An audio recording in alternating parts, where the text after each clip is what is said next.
Hello, ഞങ്ങളുടെ പുതിയ വീഡിയോയിലേക്ക് എല്ലാവർക്കും സ്വാഗതം. അപ്പോൾ ഞങ്ങളിന്ന് പോകുന്നത് തിരുവനന്തപുരത്തേക്കാണ്.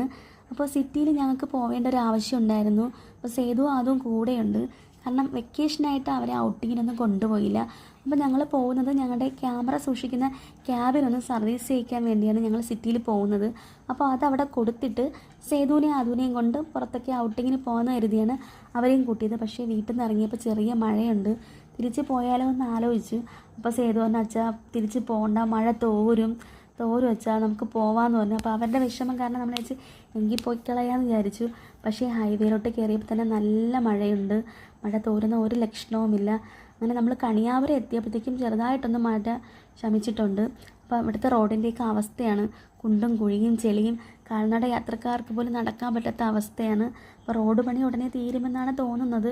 എങ്കിലും കുറച്ച് നാൾ പിടിക്കും, പെട്ടെന്നൊന്നും തീരത്തില്ല, ഒരുപാട് പണി നടക്കാനുണ്ട്. അപ്പോൾ നമ്മൾ IT പാർക്ക് എത്തിയിട്ടുണ്ട്. ഇത് നമ്മുടെ ടെക്നോ പാർക്കാണ്. അപ്പോൾ സേതുവിന് ടെക്നോ പാർക്ക് കാണിച്ചു കൊടുത്ത്, ഇതുവഴി പോയിട്ടുണ്ടെങ്കിലും സേതു ഇതൊന്നും അത്രയ്ക്ക് ശ്രദ്ധിച്ചിട്ടില്ല. അപ്പോൾ ഇന്നാണ് സേതുവിന് ഇത് കാണിച്ചു കൊടുക്കുന്നത്. ഇതാണ് ടെക്നോ പാർക്ക് എന്നൊക്കെ പറഞ്ഞ് സേതുവിന് പറഞ്ഞു കൊടുത്തു.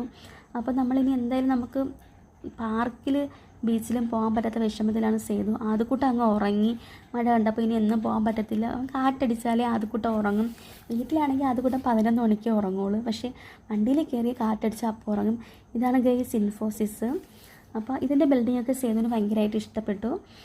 അപ്പോൾ നമ്മൾ ഇനി നമുക്ക് പാർക്കിൽ പോകാമെന്നുള്ള പ്ലാനൊക്കെ മാറ്റി. അപ്പോൾ ചേട്ടൻ പറഞ്ഞെങ്കിൽ നമുക്ക് പ്ലാനറ്റോറിയത്തിൽ പോകാമെന്ന് പറഞ്ഞു. അപ്പോൾ പ്ലാനറ്റോറിയത്തിൽ പോയി അവർക്ക് ബോറടിക്കുമോ എന്നുള്ളൊരു വിഷയം ഉണ്ടായിരുന്നു. കാരണം കുട്ടികളല്ലേ, കൊച്ചു കുട്ടികളാണ്. അപ്പോൾ ഇവർക്ക് എൻജോയ് ചെയ്യാൻ പറ്റുമോ എന്നുള്ളൊരു ടെൻഷനായിരുന്നു. ഇതാണ് ആക്കുളം ബ്രിഡ്ജ്, ആക്കുളം കായൽ. കാണാൻ നല്ല ഭംഗിയാണ്. അപ്പോൾ ആദ്യം ഇതൊന്നും കാണാൻ പറ്റിയില്ല. അവൻ ഇതൊക്കെ ഭയങ്കര എക്സൈറ്റ്മെൻറ്റാണ്. പക്ഷേ ഉറങ്ങിയതുകൊണ്ട് ഇതൊക്കെ മിസ്സായി. തിരിച്ചു വരുമ്പോഴെങ്കിലും ഇത് കാണിച്ചു കൊടുക്കണം. അത് നല്ല ഉറക്കമാണ് ഗൈസ്. അങ്ങനെ നമ്മൾ പ്ലാനറ്റോറിയത്തിൽ പോകാനായിട്ട് മനസ്സുറപ്പിച്ചു. അപ്പോൾ നമ്മളിവിടെ ക്യാബിൻ കൊണ്ട് കൊടുത്തതിന് ശേഷം നമ്മൾ തിരിച്ച് പ്ലാനറ്റോറിയത്തിലോട്ട് പോവുകയാണ്. അപ്പോൾ ഈ സൈഡിൽ കൂടി കാണുന്ന കണ്ടോ, നമ്മുടെ സെക്രട്ടേറിയറ്റ് ആണ്. അപ്പോൾ സേതുവിന് ആദ്യമായിട്ടാണ് സേതു സെക്രട്ടേറിയറ്റ് കാണുന്നത്.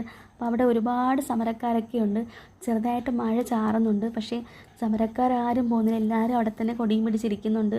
അപ്പോൾ സേതുവിന് ഭയങ്കര സംശയം, എന്തിനാ അമ്മ അവരിങ്ങനെ ഇരിക്കുന്നത്, എല്ലാവരും നിരന്നിരിക്കുന്നുണ്ടല്ലോ. അങ്ങനെ അവന് ഒരുപാട് സംശയങ്ങളാണ്. നമ്മുടെ നിയമസഭാ മന്ദിരം എത്തിയിട്ടുണ്ട്. നിയമസഭാ മന്ദിരം എത്തിയപ്പോൾ സേതു ചോദിക്കുന്നത്, ഇവിടെ പ്രധാനമന്ത്രി ഉണ്ടോ അമ്മ എന്നാണ് സേതു ചോദിക്കുന്നത്.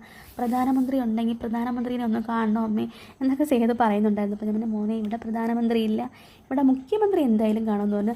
അപ്പോൾ നമ്മളിവിടെ എത്തിയിരിക്കുന്നത് ഇവിടെ എത്തിയിട്ടുണ്ട്. അപ്പോൾ അടുത്ത വീഡിയോയിൽ നിങ്ങളെല്ലാവരും കാണണേ.